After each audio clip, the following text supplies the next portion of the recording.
Hey everybody, before we get started this week, I just want to let you know we released a new mindset course featuring Rob Bernacki from Island Top Team and BJJ Concepts. It's called Mindset for Betas. It's an amazing resource that breaks down a new way to build a resilient jiu-jitsu mindset. It's part of BJJ Mental Models Premium. I will spare you the full sales pitch because you can try it for free. Just go to bjjmentalmodels.com/beta. I will give you a free month. You can check out the course, and if you decide that it's not worth your money, you can cancel. You won't have to pay a cent. I've already been told by subscribers that this is the most valuable piece of jiu-jitsu content they've ever received, so I hope you like it too.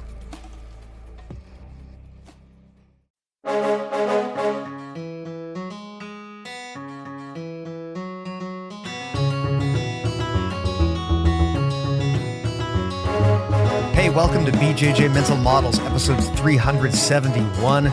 I am Steve Kwan, and BJJ Mental Models is your guide to a conceptual and intelligent jiu-jitsu approach. And I'm here today with a friend of the BJJ Mental Models community, longtime correspondent, someone that I've talked to back and forth for quite a bit, and we finally got you on the podcast here. I've got Todd Richards on the line. How's it going, Todd? It's going really good, thank you. Glad to be here. I am glad to hear that, my friend. Well, why don't you tell everyone who you are, and then we'll go into a very timely topic that, like I was telling you before we hit record, I just got someone a few hours ago who sent me fan mail and asked about this specific topic. But first, let's talk about you. Who are you, Todd, and where might people know you from? So, my name's Todd Richards. I don't know if anybody's going to know me from anywhere besides just training with me. I'm not a super famous or really out there black belt, but I'm a 3rd degree black belt under Keith Owen here in Boise, Idaho. And I actually took over as one of the head instructors after he passed away a couple years ago at his old gym, Team Rhino Jiu-Jitsu here in Meridian. So that's kind of what I've been doing for the last couple of years, is training and teaching and trying to pass on Keith's jiu-jitsu to everybody else. So yeah, for those who don't know, I mean, Keith Owen has been a fixture of the jiu-jitsu community since, man, I don't know, since before I even started. He's been around for ages, and tragically a few years ago he passed. And you now are, correct me if I'm wrong, the head instructor there now, correct? A co-head instructor. There's another gentleman that also we split the duties when Keith passed, because he and I were both promoted at the same time. So we were the highest ranking black belts at the time. And so when Keith passed, we're like, well, this is too big of a shoes for either one of us to fill on our own. So we split kind of the responsibilities for everything. Now, let's talk a bit about the gym and the affiliation, just so that people understand the scope here, because today we wanted to talk about the benefits of using a structured curriculum and maybe even how you can go about creating such a thing. But first, people will often want to know, how big is the gym? How big is the affiliation? Is this something that's going to apply in my situation? So why don't we go ahead and talk a little bit about the gym? Go ahead and plug it as well and let people know where they can find you and how to train with you. Yeah, so the gym is Team Rhino Jiu-Jitsu in Meridian, Idaho. We have a beautiful, actually fairly new within the last couple of years, space that's about 4,500 square feet of mat space. Big open area, very, Keith and his wife Shirlane, actually right before he passed, designed this space. So it was Keith's dream, and it's designed exactly to his specifications. So we've got this beautiful space. The only change we made is we've got a big picture of him on the wall now that wasn't going to be there originally. So he's always staring down at us as we train. But it's here located in Meridian, Idaho, just off the freeway, really easy to get to, really central location. And it's just a fantastic gym to train at. Lots of good people, lots of good training to be had there. So, well, thanks a lot for the intro, Todd. And just so that people have an idea of the scope of your work, why don't you talk a bit about how big the gym is and how big the affiliation is as well? I think when we start talking about curriculum, a common question that people will bring up is, hey, does this apply in my situation, given that my gym is really small? And I'd love to get your thoughts on that based on the size of the work that you guys operate under and whether you think that's going to be appropriate to people of all sizes, or whether we're talking today mostly about larger gyms or larger affiliations. So we actually have a mix. Our home gym is about 250 students between kids and adults. But then we have about 6 affiliates around the country, and actually one up in Victoria. And those gyms tend to be a little bit on the smaller side. I think our largest affiliate is only about 50 students, and our smallest is 6 guys, I think, that meet in a racquetball court and train. So it's kind of all, we range all sizes, but they all use our curriculum and that we provide for them at a very low cost. So they're not breaking the bank, because we want to make it accessible for people with those smaller gyms or those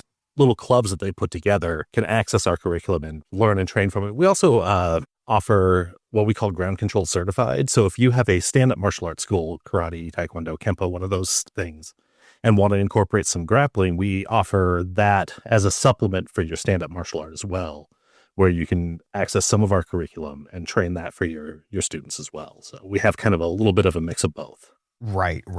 Now, let's get into the topic at hand here today. You had told me that you've done a ton of work to put together a structured curriculum, both for your gym and also something that the people under the affiliation can benefit from as well. And as I mentioned with coaches, this is always a hot topic. There's a lot of different ways to attack this problem of how to build a jiu-jitsu curriculum, right down to the discussion of, hey, should we even have one? Because that is in itself is an opinion some people have. They might prefer a more free structured approach. So let's maybe define terms before we get into the chat here. What is a curriculum from your standpoint? When you build this out, what are you including in that? And is there anything that you're specifically not including in terms of how you structure the way that you teach? Yeah, I think that's a big misunderstanding a lot of people have is curriculum is not just, hey, here's a set of moves that you're going to do at this belt level, right? As a white belt, you're going to learn to break fall and you're going to learn to shrimp and you're going to learn an arm bar from guard. Those are your curriculum, right? I don't think that's an accurate way to describe it. I think curriculum is a structure that would be helping you progress along the way. So it's a way to step through your different levels of your each belt and not just be, hey, today I'm learning armbar from guard and tomorrow I'm going to be learning De La Riva and on Thursday we're learning X guard. So there's more structure to what you're learning every single time as opposed to the instructor showing up and teaching whatever they feel like or whatever they saw on Instagram last night. But you have structure so you can help guide your learning and you can help people understand that when they go through their training, they know what's next. They know what they're going to be learning each step of the way, as opposed to they're going to be at the mercy of whatever the instructor feels like. Now, I think it's interesting that you said we're not just talking about a list of moves here, because I have seen curriculum where it is just a list of moves. And I've always wondered, man, does this really work? Do you really teach people good jiu-jitsu if the way that you're teaching is basically just a checklist of a few dozen moves that you as the instructor have decided are important? I remember one time I saw a curriculum from a well-established gym, and it was just a gigantic list of things you needed to know if you wanted to get each individual belt level. And I remember looking at this and thinking, this is wild because there's a lot of really good black belts I know who probably wouldn't be able to pass this curriculum, but they'd probably be able to beat up your purple belts who can pass this curriculum, right? So it's an interesting thing, right? Talking about what are we actually testing for, so to speak, when we award belts. I'd love to get your thoughts on that. You mentioned that you guys don't just have a checklist of moves. Give me the argument as to why that's the wrong approach, because there are many gyms who do use that approach, and I agree with you, it's suboptimal, but can you explain maybe more eloquently than me as to why that is? Yeah, I think with just a checklist of moves, there's no interconnectivity, right? It's great to know all of the moves on the checklist, right? And great to know all of those moves, and they're fantastic moves to know. In fact, the original gym I trained at in Vancouver, Washington, Progressive Jiu-Jitsu, had that as a curriculum. It was just a checklist of moves that you went through at each belt level. And it worked, but it was suboptimal. It was not a way to find that interstitial part of jiu-jitsu, right? Because you can't go from passing the guard into an armbar from side control without that interstitial part. You need to have that space in between. They're not just one move works out of the other. So having your moves structured in a way they step-by-step work through a process makes it a lot easier to learn how to connect moves together. And that's something I think that gets ignored a lot, especially for newer students, is that the interplay between moves, how one move works with another. So for example, with our white to blue belt students, we have our moves actually structured into, I hate to use the word kata, but they're kind of a kata drill formation where they are working through a process. Like, this is a likely situation where you're going to use this move. For example, the first drill we have is you get pushed down and you break fall as the start of the drill. It's to simulate getting sucker punched or someone coming up and pushing you down. So you learn how to fall, not just break fall, but fall when someone is applying force to you. So it's not just moves in a vacuum, it's moves in a situation, which allows you to begin those thinking processes where you tie things together. So really well said. And this aligns with my understanding as well of the best way to teach. I've said before that it is unwise to teach jiu-jitsu as just a collection of moves, because that's not how we train jiu-jitsu. When you are sparring, if you want to spar effectively, you don't spar by just doing moves. Often the thing that makes the moves work is the connections in between them. As Claude Debussy said, music is the space between the notes. And I think that is very applicable to jiu-jitsu as well. Jiu-jitsu is the space between the techniques. So when we try to break jiu-jitsu down into a series of techniques, intuitively, that sounds like a good approach, and maybe that is a helpful way to understand and explain things to each other, right? We got to have names for terms. But in terms of how we actually grapple effectively, if you talk to a black belt, what's going on in their head when they're sparring? They're not just sitting there thinking, do armbar, now do omoplata. They're kind of flowing and reacting to things and trying to think strategically about what they want to do one step down the pipe. These are things that don't easily fit into a traditional curriculum. So I think it's important to figure out a way to teach that aspect of things. Now, of course, the whole point of something like ecological dynamics is it's an approach specifically to solve for this kind of problem. I think that is very helpful, but I'm always curious to get other people's different opinions as to how they structure things. Another observation that I've seen is when coaches talk, they often talk as if there's a right way and a wrong way to teach and absolutely nothing in between. And this can sometimes lead to unproductive or inaccurate discussions about coaching, because coaches will sometimes make it sound like your coaching is either good and it's going to work, or it's bad and it's not. And in reality, coaching, like jiu-jitsu, coaching is on a spectrum. Some is better, some is worse, but very rarely are things as simple as good or bad, or perhaps you could say effective or ineffective. There's a lot of coaches who use methods that are maybe not completely optimal, but they're optimal enough that they can produce good athletes and good champions. So we don't want to throw out the baby with the bathwater, or as my friend Preet Mikkelsen would say, we don't want to throw the baby with the bathwater out the window. And sometimes when we get into discussions about stuff like this, it turns into a discussion of, are you using the good method or the bad method? I would say there is no such thing. And what we're looking for here is to find ideas that anyone can apply, often to their existing curriculum or their existing structure. It's not like there's just two options, the good and the bad one. I think with curriculum, what we can do is look at best practices and use those to inform and customize our own method. This is just me as a podcaster talking, though. Am I talking out of my butt here, or is this stuff that you would agree with too? No, this is stuff I absolutely agree with. I am also in agreement that there's no right or wrong way to coach things, and you have to find the right one that works for you.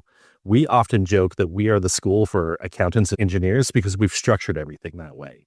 We want to make sure it's very easily understandable by every single person. But that doesn't work for everybody, right? That's not going to be the optimal gym for somebody out there. So we want to make sure that we're trying to reach as many people as we can. But again, you're never going to reach everybody because everybody's going to have a different opinion on what works for them and how they learn. So using a curriculum is a good way to create a guideline for how you teach people, but it's not necessarily the best thing for everybody. So you have to kind of look at, what is your gym trying to do? Is your gym trying to be world champions, right? Like a Craig Jones. Craig Jones doesn't need a curriculum. Craig Jones is fantastic. His gym focuses on what they need to win championships, right? They don't need as much of a curriculum, and it can focus more on like those ecological dynamic systems and other things like that. Whereas my gym is focused on everyday people, right?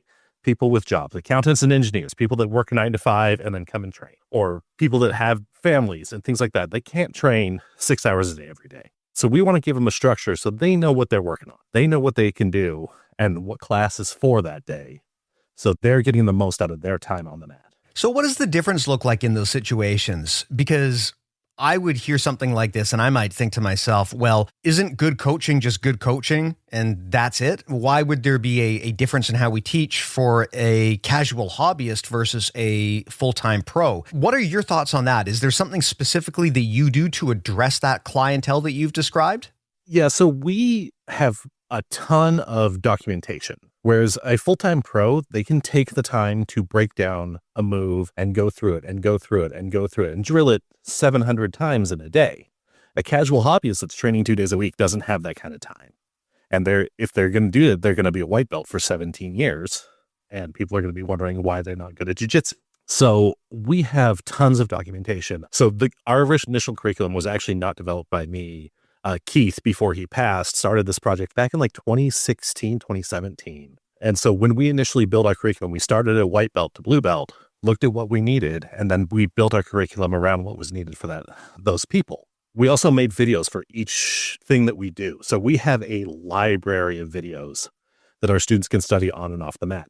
We also have it in text form, so you can read through your drills and what you're working on that day. We try and send out a list every month of what we're teaching on what day. So if you've already done some of the drills and you don't want to focus on that, the things that are coming up on Monday, hey, come on Tuesday and you're going to work on something else. So, and we also incorporate in days where there's not curriculum, right? Hey, you've been stuck working on the curriculum for 6 weeks. You want to work on something else? Hey, we have a day where the instructor's teaching leg locks. Come to that day. So it's a great way to incorporate and create that expectation for people to work on their technique, but also give them the support that they need that they can't get necessarily because they have that 9-to-5 job or they have the family to take care of. So you mentioned something really interesting here, which I want to expand on. You talked about how with the hobbyists and the casual grapplers, sometimes they need a higher quality curriculum than the actual professionals. And this might be counterintuitive to many people, but I understand what you're talking about here as someone who does train casually. People sometimes assume that if someone is really good at jiu-jitsu, that must mean that they are using the absolute best coaches and the absolute best training methods, and that's why they're so good. But that really fails to take into account the importance of things like your natural gifts, your time commitment, and just circumstances. When did you discover this sport? Did you discover it when you're young in your athletic prime, or did you discover it when you're 45 years old? These things matter. And what I have observed is that sometimes the people that you'd think would have the best methods because they're good at jiu-jitsu, they actually don't. So, as an example, I once got access to the coach to some of the best athletes in jiu-jitsu. And I assumed that this person would be just an amazing coach because they train some of the very best. And after talking to this person, it really threw me off because I realized I don't think this person really actually knows what they're talking about. And I was able to actually corroborate that with some other people who had the same opinion. And I think what happens is if you are a good enough athlete, if the stars just aligned and you are just a natural, incredible athlete, you come into jiu-jitsu at the right time in life, all of the stars align for you, and you train really, really hard, you can actually get good, even if you're using suboptimal methods. This is, again, if we want to talk about newer methods like the ecological approach, people often say, well, why do we need eco? Because the old methods are producing more champions. Well, that doesn't mean the old methods are better. It just means that, look, there could be a lot of freak athletes who came up using the old methods, and these people were going to be good no matter what. On the other hand, if you look at hobbyists or casual people, this is, in my opinion, where producing good grapplers is more impressive. If you take someone who's young and really athletic and trains 5 hours a day every day, and you make them a champion, honestly, that's not super impressive because it's hard to know how much of that was because of the coach and how much of that was just because this person was going to be great no matter where they went. On the other hand, if you can consistently take a bunch of casual people who don't want to be world champions, and maybe they don't come into jiu-jitsu in their athletic prime, and maybe they're not naturally good at this, and you can make them all good at jiu-jitsu, that to me is a much greater sign of coaching than how many world champions you produce. That's my thoughts, though. Yeah, I think that's absolutely the correct thought, right? Because people with that natural athletic gift, I've trained with a ton of those people. I've been at this a very long time, and I have trained with tons of people with natural athletic gifts. They could beat me hands down most days of the week, right? But I've also been at this a long time, and I've been to a ton of seminars. I was very fortunate that when I was younger, I had the spare funds to be able to go to a lot of different seminars. And I've run into a lot of those guys that they are world champions, but they can't teach to save their life, right? They do what they do because they can do it naturally. They don't have any thought process behind it. They don't have any understanding of why it works, right? Whereas with hobbyists, you need to understand why. You need to be able to explain that why, because they don't have that natural athleticism or those natural gifts to make up for that. So you have to, as the coach, fill in that gap with knowledge, with instruction, with support. You can't have a hobbyist say, okay, hey, we're going to go out and do arm bars. Here's how you do it. I'm going to show you one time, figure it out. I can do that with a natural athlete. That's easy. With a hobbyist, I can't, because one, they don't have the time, and two, they're going to need extra help. They're going to need me to walk them through it. And that's why I think a curriculum can be really helpful, because we create an opportunity for them to learn, not just on the mats, but also outside of the mats. They can go back and review the material. They can, on their free time, right? You can't be on the mat that day because you have to work late. Oh, hey, you can turn the video on your phone while you're working on your computer at work and review the material, right? I do that all the time. I sit there and work with my headphones in, and I have a jiu-jitsu video going. And if I hear something I like, I watch that for a minute or two, and then I go back to work. So it's a great way to support yourself, because I've never been a natural athlete. I'm still not a natural athlete. And I want to make sure that people can gain the benefits of what I do. So I want to be there to support people when I do it. Well, let's talk about the actual curriculum itself. You've put a lot of thought into how to structure things. And like you said, since you took over, you guys did a massive overhaul. What does your curriculum look like? And what are the main realizations that you came to as you put together this process? Yeah, so we have a structured curriculum for each belt. It becomes less structured as you go up. So for our white to blue belts, we have our curriculum broken down into 9 drills that they have to do that walks through kind of the basic positions that you're going to go through in jiu-jitsu, a couple of takedowns, a couple of self-defense maneuvers, so common stuff you're going to see. You're going to do an armbar in these drills. You're going to do a triangle. You're going to do a break fall. You're going to do a shrimp. You're going to do a lot of elbow escaping out of mount. You're going to do a lot of recovering your guard, standing up in base. All of those things that you'd see on that list of moves for white to blue belt, you're going to see in these drills, but they're structured in a way that you walk through them in a scenario as opposed to just, hey, today we're break falling and tomorrow we're arm barring. No, we're going to walk through our drill, whereas we break fall and then we trap somebody in our guard and then sweep them from that position, as opposed to, hey, we learned that all 3 of those moves separately, and now I've got to figure out how to put them together. So all of our white to blue works like that. From our blue to purple, we have a similar setup, but it's a lot broader as opposed to the kind of a narrow focus you need for white to blue, because white to blue belts need that extra support and that narrowing your focus, right? Blue belts looking to be a purple belt, you can broaden things out. So it's a lot less focused. It's a lot less, these are the moves exactly you're going to do. No, it's going to spread out.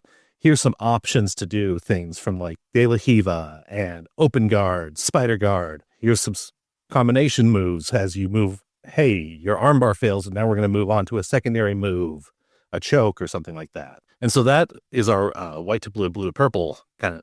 And then as you go from purple to brown, we set no restrictions on it at all. This is something that we do. We set a very broad parameters to our curriculum. It said, when you test for your brown belt, we want to see 3 sweeps from the guard, 2 sweeps from the open guard, 5 takedowns, 2 throws, kind of all going through all the different positions. And we don't want to see the moves that we tell you to do. We want to see the moves that you want. We want to see your jiu-jitsu. So it's a great way to, as you move up, things broaden out for you. But it creates that structure when you're new and you need more structure. And then it allows us to interpret and incorporate the way we want people to succeed. So I'd love to get your thoughts here on what makes it into the fundamentals curriculum. There's a lot of debates in jiu-jitsu about what is a fundamental? And I don't know if there is a right answer on that, but you will see a lot of variation in this. Some people will carve out specific techniques that they will say are fundamental. So for example, maybe you consider, the cross collar choke to be a fundamental. And so this is part of your curriculum for beginners. Other people will put together a curriculum that is more based on concepts, things you need to know, like how to maintain your alignment. And then of course, there are people who will have a much more free-form, unrestricted curriculum where it's something that is more about the method than any individual outcome. And this is where things like ecological dynamics come to mind. I don't want to say that everyone who teaches eco teaches without structure. That would not be a fair thing to say. But there are approaches you can take that are more focused on the process than on any specific boxes to check. What are your thoughts on what constitutes a fundamental in jiu-jitsu for anyone who's putting together a white belt level program? Yeah, I think what constitutes a fundamental is going to depend on what your goals are for your program. For our gym, our main focus is on people learning self-defense skills. We're not a big competition gym. We don't have a whole lot of competitors overall. I mean, we do have competitors. We actually got a decent bit competing tomorrow at a tournament here local. But it's not our main focus, right? So when we look at our white belt curriculum, what we said, and this is actually a lot of Keith, and through conversations with him, over the years, how we narrowed it down is we want anybody that gets a blue belt from us to be able to defend themselves. So a lot of our curriculum is structured on how do you defend yourself in a bad position? How do you escape that bad position and move on to a dominant position or extricate yourself from that situation, right? So a lot of our fundamentals are focused on that defense, which is a great way. Like we work a ton on elbow escapes, shrimps, recovering your guard, protecting yourself from punches while you're in the guard, and less on submissions, because as a white belt, I think that's more important that you are able to protect yourself. Plus, when you move to blue belt, it's a good skill to have already sharpened. Whereas if you want to run a competitive gym, your focus, I think, as a white belt should be a lot different, right? You should be looking more for those submissions, how to dominate the position, right? Less on the escapes and more about how to gain control. So it kind of really depends on what you're looking for and what your goal is for your program on how you develop your curriculum. So that would be the first thing I would say. If you're developing a curriculum, define your goal for your program first, right? What do you want to get out of your white belts, right? What do you want your white belts to be really good at? What are you really good at? How do you want to be remembered as a jiu-jitsu coach when somebody leaves your gym? How do you want visiting people to come to your gym say, man, all of your guys are really good at elbow escapes and are really hard to submit. Oh, you guys all have killer arm bars. What do you want out of your program? And then design your curriculum around that. If you are a great, just expert armbar guy, you can hit arm bars on every single person. Design your curriculum around that. Build what you want out of that, but define it first, because that's going to make it a lot easier. Yeah. I've got some thoughts here on this. You bring up an interesting concept there that you want to tailor your curriculum depending on the needs of your students. Something I observe with jiu-jitsu is that it is a sport where people's attention is so focused on top level competitors that sometimes that standard and that way of training is held as some sort of gold standard that everyone needs to use. So you mentioned self-defense. There's a lot of people who are very competition focused who might look at self-defense almost as a dirty word. And they might say, well, people use that as an excuse to water down the art. Look at the traditional martial arts and how ineffective they are, right? And we can get into whether that's a fair statement or not. But there is this belief that everyone should be training like a world-class competitor because that's what quote unquote works at the highest levels. And my thoughts on this are as follows. If you are only able to teach and train high-level competitors and what you're focusing on is helping specifically those high-level competitors win championships, that's fine, but that means that you are then a competition coach. You're not really teaching a martial art. The idea of a martial art is that anyone should be able to use it. If you're teaching a fighting system that only works for people who are amazing athletes and are looking to win world championships, then it's not a martial art for everybody. And at that point, is it even really a martial art if it's something that only the absolute best are able to do? So I think we need to understand that there's a reason why over all of these years, martial arts have focused on methods that work for the average person. It's because the purpose of a martial art is to build something systemized that can be repeated and doesn't require you to be a freak athlete in order to get results. So I think it's important to have that conversation when we talk about things like self-defense, since people are so obsessive about what the very best world-class athletes are doing and how can we mirror that.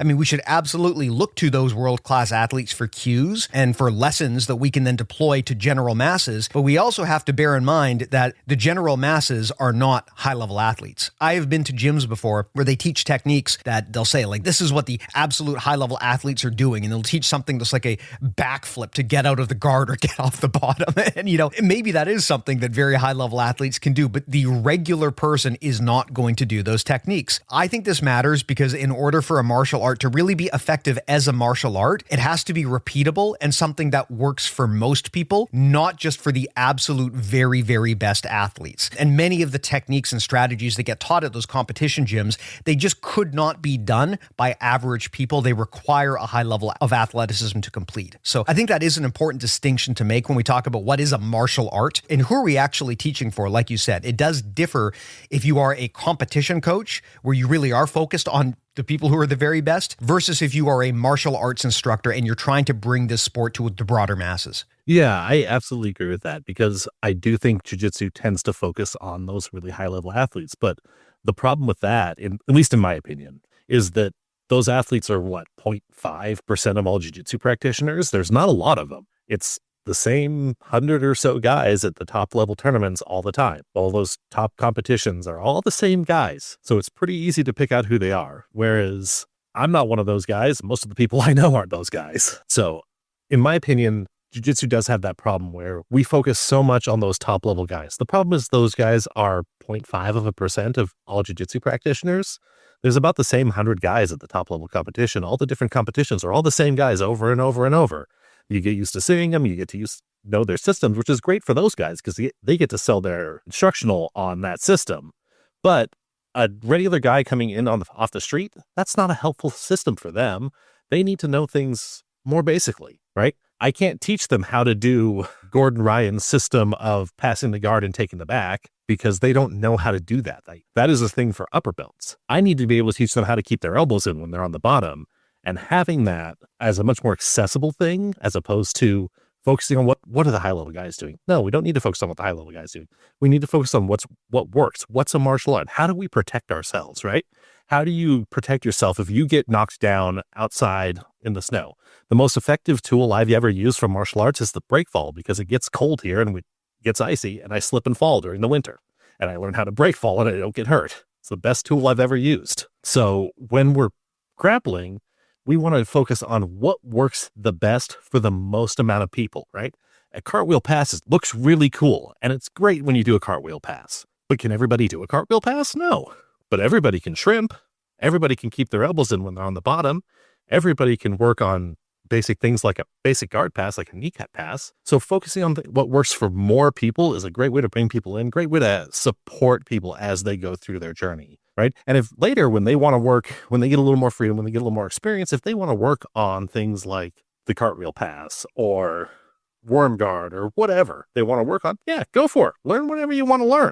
Jiu-jitsu is about your progress, not what I tell you to do. But for most people, we need to focus and narrow down what works best for the most amount of people. Yeah. I find it interesting because often the people who opine about how we should only train what works at the quote unquote highest levels, these are often people who are not operating at the highest levels, right? I mean, there's a lot of people who will say things like, well, I only train what Gordon trains, or I only train what, Adele trains. I'm thinking, okay, that's cool and all, but like, how's that working out for you? Because as far as I can tell, you're a 2-stripe white belt who barely competes. So I don't know if that method is actually yielding the results that you think it is. I mean, maybe it makes you feel good. Maybe it allows you to signal that you're better than you actually are because you're able to claim that you use the methods that the best do. But is that really yielding results for you because you're not getting the results that the best do? I think that although, of course, we want to take into account what the best are doing, and it's very important that we have high-level competition because that is where much of the innovation is going to happen. It's where ideas get proven out. In terms of how we teach people, especially at the beginner levels, we don't necessarily need to teach those people the exact same things that you would need to do if you're going to go off and win a tournament. It's slightly different. Now, it sounds to me from what you're describing, like your definition of the fundamentals is less about individual techniques and more about specific movements that you say are important. So when you described what you put in your white belt curriculum, I noticed you didn't say closed guard or triangle chokes. You said break falls, shrimps, stuff like that. These aren't even things that would often be considered a technique to many people. They're more movement based. So in many ways, what you're describing is almost like a very close to kind of a conceptual framework. Tell me a little bit more about what kind of stuff you guys put in that white belt curriculum. Maybe run through that in a bit more detail. You already talked about break falls, of course, shrimping. What are the other things that you think are absolutely essential for people to learn first and foremost when they start jiu-jitsu? Yeah, so when we teach that white to blue belt curriculum, like I said earlier, we want to work on that space between the moves. How do we link these moves together? So that's not to say that our white to blue belt curriculum does not have closed guard, does not have arm bars, because it absolutely has those things. But it has those things as a factor of how do we move through these positions, right? So, for example, one of our drills in the white to blue belt curriculum starts side control bottom, you escape, recover your guard, and then move into the arm bar, right? As opposed to we just teach you here's closed guard and how you hold it. No, here's closed guard and how you move to it and then move beyond it. So yeah, it is very conceptual based. And I tend to think about jiu-jitsu very conceptually. I tend to think less about it as individual moves and more about here's things that you need to retain as you go through your grappling, your space control, things like that, points of control, all that. So our curriculum focus is a little bit more on that conceptual side as opposed to the here, we're going to learn armbar today. Yes, it's great. You need to know the technique for armbar, but if you can't get back to the guard to do your armbar, that technique isn't any good for you. So working on that space between those moves, I think is a really important skill for a lot of jiu-jitsu guys that they don't get right away. So for me, when I think of what is a fundamental, how would I describe that? To me, a fundamental is something that is foundational, right? Hence the term fundamental. It's got to be part of a foundation. And that means it's got to be something that pretty much you need to know in order to do jiu-jitsu. And I would state that many of the techniques that people say are fundamentals aren't really fundamentals. They might be important, they might be high percentage, they might be common, but that's different from being a fundamental. So if your gym starts off and they consider the fundamentals curriculum to be things like closed guard, arm bars, cross collar chokes, I would argue that even that isn't necessarily fundamental. I mean, you can theoretically get really good at jiu-jitsu and even be one of the best in the world without doing collar chokes, right? There's a lot of great athletes who don't really play closed guard for all that we talk about the importance of it. So we could consider these to be early techniques that are important to understand, but that's different from a fundamental to me. When you say things like shrimping or doing a technical stand-up or break falling, to me, these are things that I would say, if we want to define specific movements that are fundamentals, those I would say are fundamentals because you kind of need those. I would say that, I mean, things like break falling, as you alluded to, are so important that even if you have no interest in training jiu-jitsu at all, I would suggest that you learn break falling because that could save your hip as you get older. It's a very important tactic and technique to learn. So a lot of it is just good, efficient body motion. And in terms of how we move our body, that to me is where I think many gyms misunderstand the definition of a fundamental. They will carve out some techniques that they think are a beginner appropriate. That's different from a fundamental to me. To me, a fundamental is this is the foundation of jiu-jitsu and you need this stuff. Not you should have it or you want to have it or a lot of people have it, but you need this in order to get anywhere in the sport. To me, that's how I define it. I absolutely agree with that. I think a lot of people confuse fundamental moves with iconic moves of jiu-jitsu, right? Jiu-jitsu is very well known for closed guard, cross collar chokes, arm bars from guard, all those kind of iconic moves, the Americana, all of those things. Those are iconic moves, but they're not necessarily fundamental moves. You don't need to know how to do them to be good at jiu-jitsu. There's plenty of no-gi guys that can't do a cross-collar choke to save their life, but they're still good at jiu-jitsu. Just because they train no-gi doesn't mean that they're any less good at jiu-jitsu. But I can guarantee you all those no-gi guys know how to shrimp. They all know how to break fall. They know how to do good posture in the guard, how to move their body in the right way where you're not going to move your head in front of your belt line and break your balance. All of that is a fundamental to me. Whereas, yeah, I can teach you how to do an armbar. That's great. And it's a great thing to know, but that's an iconic move of jiu-jitsu, not a fundamental move of jiu-jitsu. Whereas I need you to know, hey, when we sit in the closed guard, we're back straight, head up. Our head is behind our belt line so we don't get bucked forward very easily. Our hips are rolled slightly forward to help protect our posture. That to me is a fundamental. How do you sit properly in guard versus how do you do the armbar from guard? Yeah. I think the technique first approach to teaching jiu-jitsu, although it's very seductive because intuitively it kind of makes sense as a way to describe things. And we do need it because we need a way to be able to communicate with each other. We have to put labels and terms on things, right? We can't just, break down every single technique into a series of concepts and explain it that way. At some point, we need to call an armbar, or we just can't communicate with each other. It is important. But to make that the basis of the way that you teach, with techniques being the first and foremost thing, I think is probably suboptimal. I would like to see more people take a more concepts-based approach, as you said, which is not to say that techniques aren't important. We, again, for the purposes of sharing knowledge, we need to be able to distill ideas down into things that we can repeat and give names to. But in terms of why we do what we do and the actual reasons behind doing those techniques, that stuff's got to be communicated, especially to beginners, because if you don't understand why you're doing what you're doing, then your understanding is always just going to be surface level. Yeah, and I think that's a place where a lot of jiu-jitsu people struggle, especially with the curriculum as a list of moves that we were talking about earlier. Right. That doesn't explain the why of why do we do this move? Why does this move work here? It works here because, well, we teach you armbar from guard as a white belt because that's the move we teach you. That's not why it works from guard. It works because you do all of these other things in between the armbar from guard. And so I think that's understanding that why and having a curriculum that builds that why into it from the start is really helpful for people. Now, when you are talking about promotion levels. And this is probably not as widespread a talking point as it used to be, just because with the rise of no-gi, a lot of people might not do stripes to the same extent anymore. But do you bother defining individual differences between stripe levels, or for you, is that less important than the major distinction, which is at a belt level? The stripes are less important for me. The belt is really the kind of the big signifier is, the difference between a 2-stripe and a 3-stripe white belt is negligible in the grand scheme of things, right? It's an extra 3 to 6 months on the mat. So it's not a big difference. Whereas the difference between a white belt and a blue belt can be a significant gap, especially depending on how long each one has been training. So it's really the belt level. It's more important to me. Yes, we still do stripes, but it's not the end-all be-all of how our curriculum works. So kind of ambivalent on stripes, I guess, would be the point of that.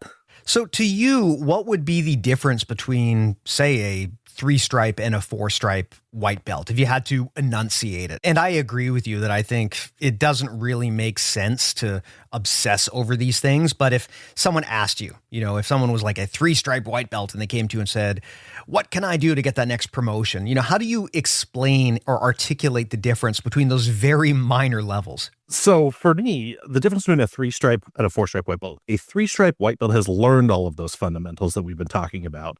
They've learned all of the basics and they've started to work on mastering them, right? A 4-stripe white belt is somebody who's learned those and is starting to refine them. Whereas once you get that 3-stripe, that's a good signification that you've learned everything. 4-stripe is refining on their way to being that blue belt, right? Because you can't be that blue belt unless you've refined everything. You're good with it. Yeah. And I think it's worth pointing out too that the more distinctions we make here between different skill levels, the more arbitrary it kind of becomes in terms of how we define these things. Like if you slice a pie into really, really, really thin pieces, it gets to the point where it starts to become really difficult to tell what the difference is between each of those pieces of the pie. We can quite easily talk about the difference between, say, a white belt or a blue belt, but as you start getting really granular and talking about the difference between a 2 or a 3-stripe white belt, it gets harder to do that. Now, I know coaches who will say that they do have systems to define those differences. And they'll tell me, I have a very clear, rigorous framework, and I have a documented difference between, say, a 2-stripe purple belt and a 3-stripe purple belt. So I know exactly what that difference is going to be. And I'm not going to tell people that that's a bad thing. I mean, there's coaches who do that, but I would say that the more granular and specific you try to get with these kinds of things, the more rigid your framework becomes and the harder it's going to be for people to fit into that framework. Because if you try to get things so buttoned up that like you've got it right down to the individual minutia about what a difference is between a stripe, for instance, it gets to the point where your curriculum starts becoming so specific that people might start wondering, how do I even fit into this, right? You might wind up defining things in such a way that it excludes people or it doesn't really fit in a way that makes sense for them. So this is always the challenge with creating standards. The more specific you get, the less flexibility you have in that program. But on the other hand, you do need to get specific sometimes, because if you don't have standards, then what are you measuring against? So it's a fine balance, right? Being specific is good, but also having flexibility is good as well. And you need to find that balance where your framework is specific enough that people understand what the objectives are, but it's also flexible enough that it can accommodate all of the people that you're trying to accommodate, right? You shouldn't have a framework that is so specific that you keep having to create exceptions because you find people that it doesn't apply to because it wasn't defined properly in the first place. Yeah, absolutely. And I think that's one of the dangers of curriculum that you have to be watching out for when you're creating it, is the curriculum should not be the standard. The curriculum should be the minimum. So if you're creating a curriculum for your white to blue belt, it should be the minimum for all the belt, right? It should not be that everybody learns this, and then once they've learned all of your curriculum, they get promoted to blue belt. No, they learn that, and that is the minimum. Kind of like going back to the example of the 3 to 4 stripe white belt, right? That 3 to 3 stripe white belt should know your curriculum. By that point, they've been there long enough that they should have learned all of the curriculum. That 4-stripe white belt is refining it and perfecting it, and then learning some other stuff on top of it too. So the curriculum should be the minimum, not the end of the line. Yeah, I think that's a really important point. The interesting thing about the way Jiu-Jitsu does promotions, as you know, is at most gyms, unless you're Derek Moneyberg, it's going to take you a long time to get your black belt compared to other martial arts. And I understand the logic there, but I often feel that sometimes the other martial arts might actually have it right here. I think we mythologize the black belt a bit too much in jiu-jitsu, and there's this assumption that if you have a black belt, you must be some sort of master. I actually think that the way that other martial arts handle this, where the black belt is really just a sign of advanced proficiency, and it is something that you can get in a few years, that may actually make more sense to me in many ways, because we do often sometimes look at black belts as this incredible level of excellence. And I don't think that's really what it is. In many ways, a black belt, like anything, it is a minimum standard that you've met to achieve a certain thing, right? It doesn't mean that you're a world champion or that you're amazing. A black belt just means that you met some coach's minimum standard, however you choose to define that. So I think we need to keep that framing in mind when we talk about, what is a black belt. It doesn't have to be this big magical thing where you're this incredible world beater. In many ways, it is just another minimum standard. It's a higher minimum standard based on experience than something like a white belt, but it is still the minimum, right? You're not giving black belts to only the top 1% in your gym. Theoretically, if your coaching is good enough, you should be able to give a black belt to anybody. And that's actually where I disagree with some coaches. Some coaches say things like, I will never give black belts to everyone at my gym. My standards are just so high that there will always be people who can never meet them. And my thought to that is, man, if you believe that, first of all, prove it to me. Because I've heard coaches say that, but I've never met a coach that will actually adhere to those standards and refuse to belt someone because they just don't think they're good enough. Second, I would say, if that's actually your standard, you better damn well be telling your students that, because you can't be taking people's money and training them when you know that you're never going to actually promote them because of some arbitrary standard you failed to communicate. So I really like what you pointed out there, that the belt is basically the minimum requirement. It's not some sign of mastery. That's a really important thing for people to understand when we talk about promotions. Yeah, absolutely. And that's one thing I think I'm in agreement with is I will never tell somebody I can't get them to black belt. Right? Because everybody with our curriculum, everybody should be able to get to black belt, right? It should be attainable for every single person that walks through that door, provided that they stay involved in jiu-jitsu, right? They don't quit, they don't get injured, all of those things. They should be able to use our curriculum to get a black belt. And they should be not just a black belt with, we tied a black belt around their waist and they paid us the money for however many years. No, they're a black belt and they've earned that black belt. And when they go to another gym, someone is going to see that black belt and say, oh, yeah, you're a legit black belt. And I'm going to say something really blasphemous for a lot of jiu-jitsu people.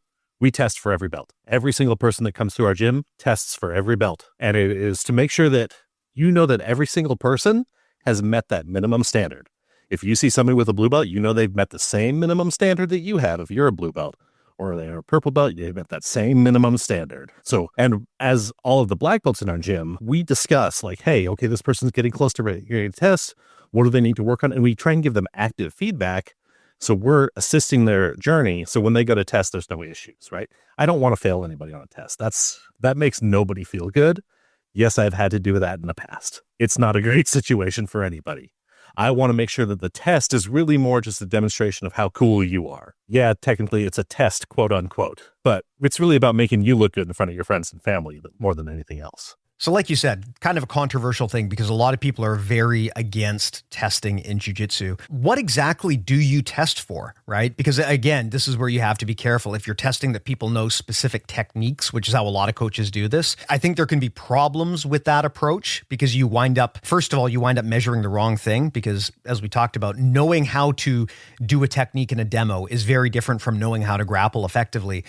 But also, if you get super specific with what you want people to show you, you can wind up in situations where people basically just try to clone their instructor's style because that's what their instructor is testing for. There's this concept in organizational planning called Goodhart's law, which says that when you assign a measure to something, it ceases to become a good measure. I mean, like if you create a measuring stick and you say, my goal is to have everyone reach this particular standard by checking these boxes, then everyone is going to engineer and optimize their training around checking those boxes. And that could be different from how to grapple effectively. You can wind up creating athletes who are very good at taking your test, but not actually good at performing. So this is always the catch when you start testing for things.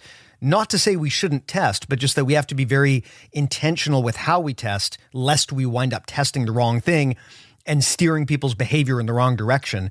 With that in mind, I would ask, what do you guys test for? If I were to show up for your blue belt test, what would I be expected to do? And what would success look like versus, say, a fail in that situation? Yeah, so our blue belt test is the best example of this, in my opinion.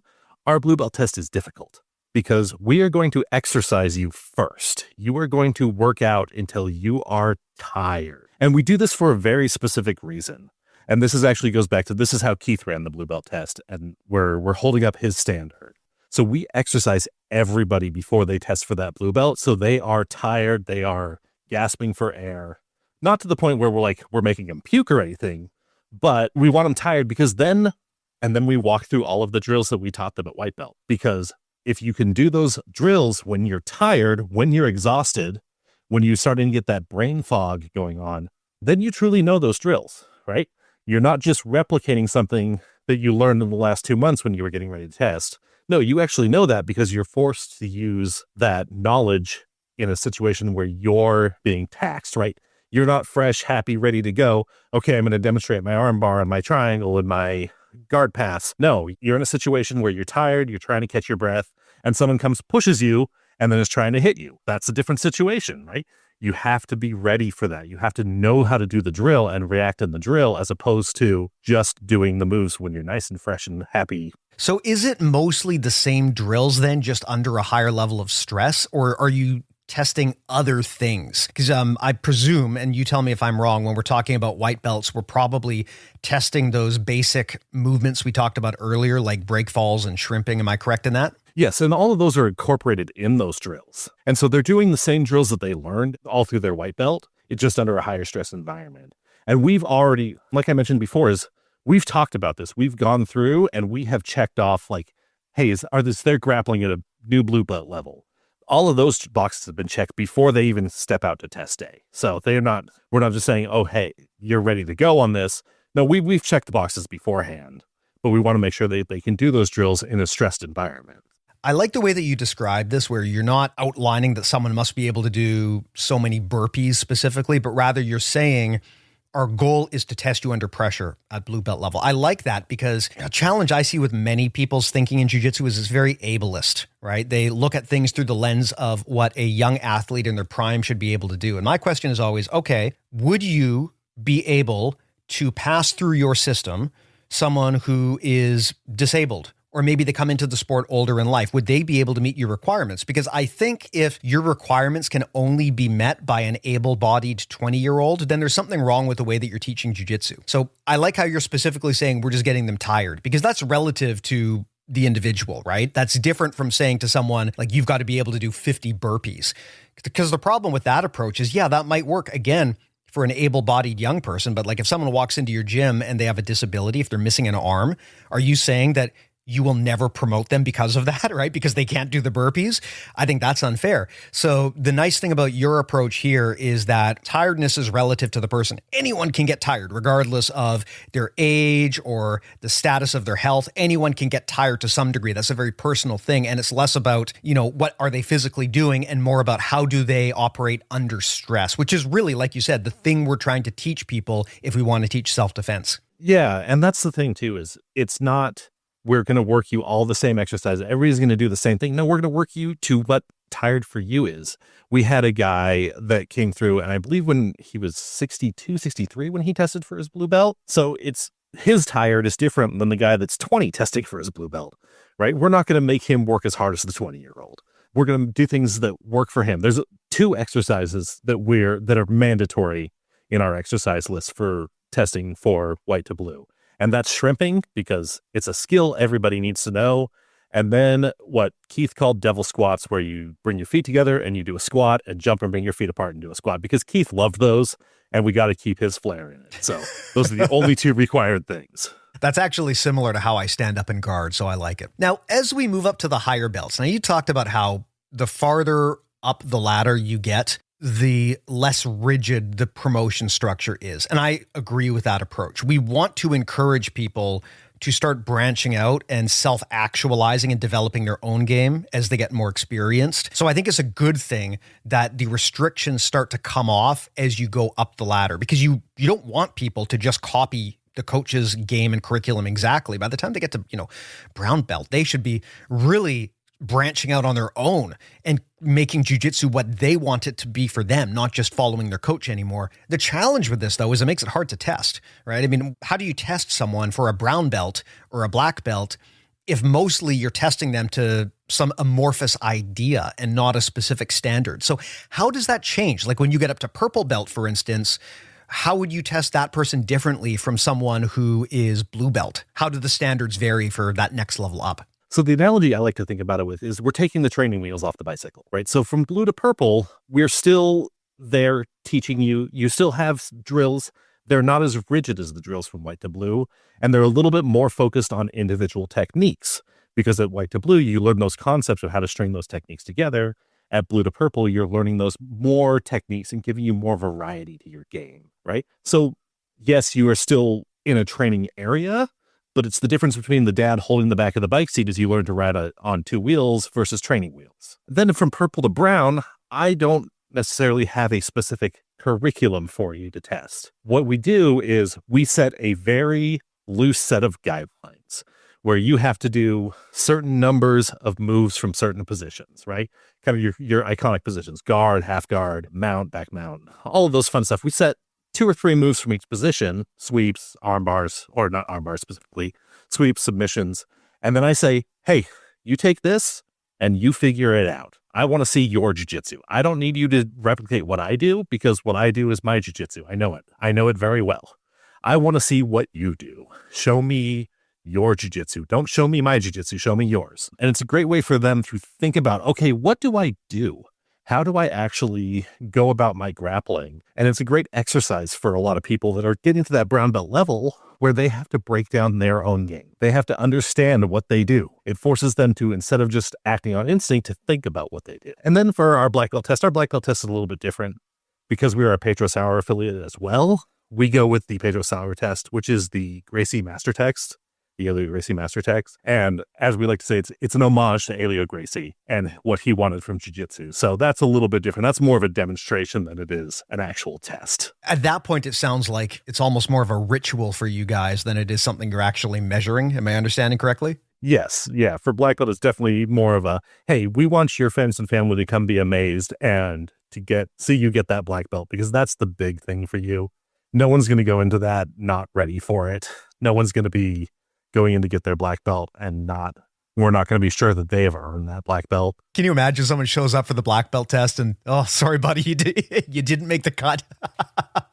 I can't imagine that actually happening, because by that point, I mean, by the time you're ready to give someone their black belt, you know, right? You know that they're ready for it. You wouldn't even have this conversation if you weren't sure. Yeah. And we just promoted, the other head instructor and I just promoted our first black belts here 6 or so months ago, because we just got our 3rd degree in March. So we promoted our first black belts about 6 months ago, and we took them all and said, okay, you guys are we took the group and said, we're looking to get you your black belts this year. We need you all to come together. You figure out a time that works for everybody, and we're going to watch you roll. We're going to make sure your technique's good. Everybody looks like they should be a black belt. And actually, when we initially did this, we bumped out our test a little bit because nobody rolled like they actually felt like they were going to be a black belt. So we added a little extra time on their training. And then we came back a month or so later and said, okay, we want to see everything again. We're going to roll with you guys. We're going to watch you guys train with each other and see where everybody is now.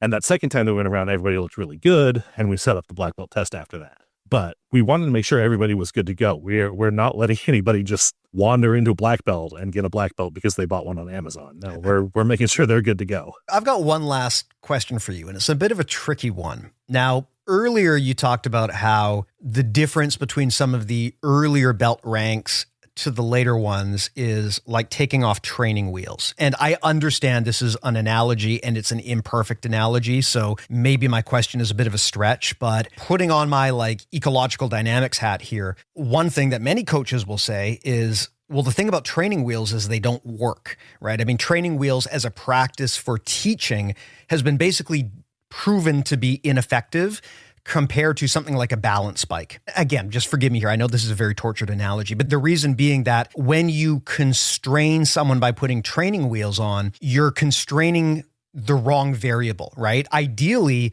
you want to be teaching people the invariants, the things that really matter. So in the case of riding a bike, it's can you maintain your balance while the bike is moving? Training wheels allow you to act like you're riding a bike when you're actually not, because you don't need to keep your balance. So what they've actually found is if you want to teach a kid how to ride a bike more effectively, a balance bike at younger ages is better than training wheels, because then the child is still practicing the invariant, which is how do I keep my balance while this thing is in motion. If you use training wheels, then your kid might feel like they can ride the bike because they're not falling over, but actually they're just learning how to pedal, which is not the invariant. The invariant is the balance. So all of this is to say that when we test, how do we know that we're testing for the right thing? When we teach people, how do we know that we're teaching the right thing, right? Because we can all say that, hey, the difference between like a white and a blue belt is training wheels, but we have to be careful to make sure that we're actually training the right variables, not the wrong ones. What are your thoughts on that? How do you make sure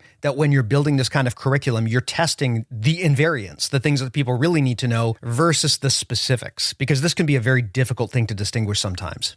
Yes, I think that, and that's a great point that, yes, that I am aware the training wheels is actually not a great way to learn how to ride a bike. But I think that is a great point that when you're building your curriculum, you have to make sure that your curriculum is teaching these invariant principles, right?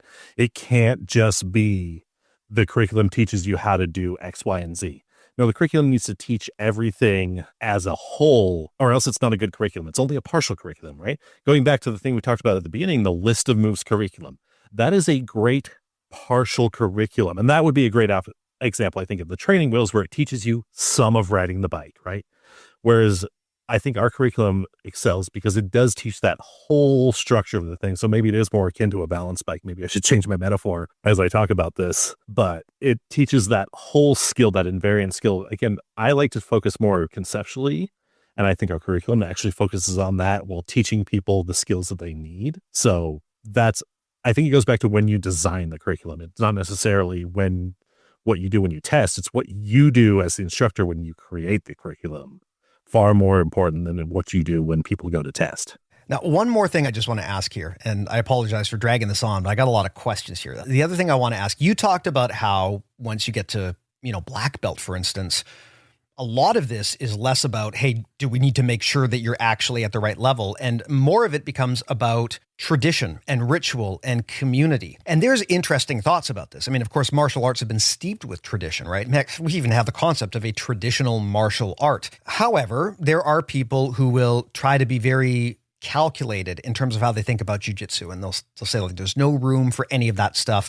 We only care about what works. We got to think like machines, strip out all of the tradition, all of the ritual, and just make it completely objective. I probably used to agree with that when I was younger and less experienced. But the older I get and the more experienced I get, the more my thinking on that is changing. And the more I'm thinking that you do need a place for tradition and ritual to some degree. Not such that it gets in the way of the training, but I do think that to some extent these rituals are important because human beings are not calculators, right? I mean, we can talk about training like robots. Well, we're not robots. We're emotional, irrational, illogical creatures most of the time. We're hungry and we're lonely and we're scared. And things like community and common frameworks matter. And so I do think there is a place for some degree of ritual and tradition, even if it technically doesn't help make people better. But I'd love to know your thoughts on how we balance that. Like, how do we balance the fact that, as you said, a lot of people do want these traditions and these rituals, but we also don't want that to become the focal point of that training, lest we become, one of the traditional martial arts, as we say. How do you balance that? Like the human level, the social interactions and the things that we need there, the cultural side of jiu-jitsu versus the actual meat and potatoes, let's grapple effectively. How do you find that balance? Yeah, I think that is a very difficult balance to ride because you want to keep jiu-jitsu as an effective style of martial art. You want to keep it only focus on things that work, right? But like you said, humans aren't calculators. Humans aren't robots. We don't think that way. We are a social species. So that tradition, I think, is a very important part of jiu-jitsu. It creates a space for that social portion of jiu-jitsu where, in my opinion, jiu-jitsu is largely an oral tradition. Yes, now we have tutorials and we have instructional videos that you can watch. There's more instructional content than you could ever watch in your entire life if you watch jiu-jitsu 8 hours a day for the rest of your life. So You can learn jiu-jitsu that way, but there's also parts of jiu-jitsu that are strict oral tradition. And I think that those traditional things, those ceremonies, the social aspect of jiu-jitsu are important, carrying those things on, carrying on the history of jiu-jitsu. Why do we do these things? What created these things? What is the background behind all of this? What is the reasoning behind why are we doing this? Is all part of that traditional and that rich oral history of jiu-jitsu, those stories that instructors tell during those belt testings, those explanations of, hey, we're doing this because this person who taught this person wanted it done this way. We are using that as a way to carry on those traditions and carry on those feelings of jiu-jitsu, because we can't just be robots doing jiu-jitsu. If not, we just might as well just type jiu-jitsu in ChatGPT and leave. Right? We are people doing jiu-jitsu. So we need to have these traditions, have these rituals that bind the people together and make for greater jiu-jitsu communities, because that's really what jiu-jitsu is about, right? Most of us aren't here to be world champion fighters. We're here to have an activity and spend time with people. You can't do jiu-jitsu in a vacuum. You can't do it alone. So we have to have these social aspects to it too. Extremely well said, my friends. Again, as I get older, the one thing I realize is someone who has spent a lot of time trying to optimize for everything and be as efficient as possible in my life. Something that I've realized is that you can over-optimize your life to the point where you optimize the joy out of it completely. You optimize out the things that make life worth living, right? I mean, again, we're not robots. We're not computers. A lot of the things that bring meaning to our lives are, by definition, inefficient, right? Like my need for social interaction is inefficient in many ways. A lot of the things that make human beings human don't lead to optimum efficiency. So this is always a balance. And in our effort to create the most optimal, efficient training program, we need to be careful not to optimize so much that we remove the elements that make us human and give us reason to do the things that we're doing and bring us enjoyment in the practice, right? Because I mean, again, I've done this before, right? And anyone who's worked at a company has probably seen this, where, man, you can optimize something to the point where nobody just wants to do it anymore. and that is not what we want to see happen with jiu-jitsu. Yeah, absolutely. I want to see jiu-jitsu continue to be this great social gathering place. But yes, we have this awesome martial art that we do too, but that's not the primary function of jiu-jitsu for most people. It's that third space theory, right? Where a lot of people have lost that third space. Jiu-jitsu acts as that, I think, for a lot of people.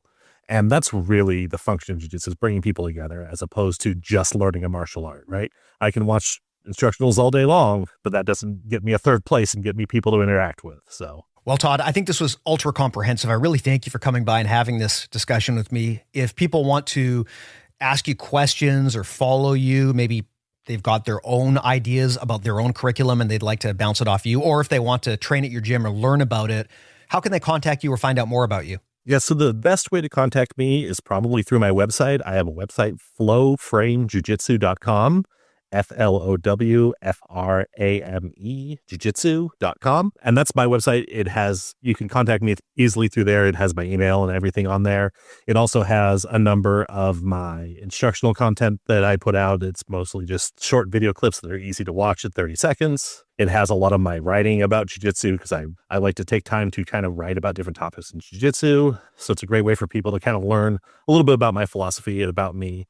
And if they want to reach out to me, ask me questions about curriculum, or set up time to come train with me, that's the best way to get a hold of me. Of course, Team Rhino in Meridian, Idaho is another great place. I'm there as much as I can be. I've been really very busy lately, so I haven't been there as much as I want to be, but that's another great place to connect. If you want to reach out to me, I have kind of the general social media as well, so you can find me on there. It's just my first and last name all together, so you can find them there, reach out to me, and come train with me. So, man, that's another benefit to a curriculum that we didn't even talk about, which is by building a curriculum, you build a system which makes your gym less dependent on one single person to run the thing. Most gyms that I've seen make this huge mistake where the gym is only operable because of the head instructor. Part of why you build systems like a curriculum is to make the running of the gym repeatable so that you can step back and someone else can jump in. And that is the sign of a healthy gym, right? Is that they have systems in place such that no one element is dependent on this one person being there, but that other people can jump in and use the system as well. The idea behind a system is to make results repeatable. So if your gym only works when you are physically there, then that means that your curriculum is probably not as thought through as you need it to be. So Todd, I will put links to your stuff in the show notes. I will also put links to our stuff. We're easy to find. Everything's at bjjmentalmodels.com. The podcast, the full-length episodes like this, plus our mini episodes, which are quick hits on key concepts. These are completely free, plus our newsletter, 15,000 subscribers almost around the world, so please do sign up for that as well. And if you want to level up with us, BJJ Mental Models Premium is the way that you do that. It is the world's largest library of jiu-jitsu audio courses on concepts, strategy, tactics, mindset. These are the things that don't really fit well into traditional instructionals, and we excel at that.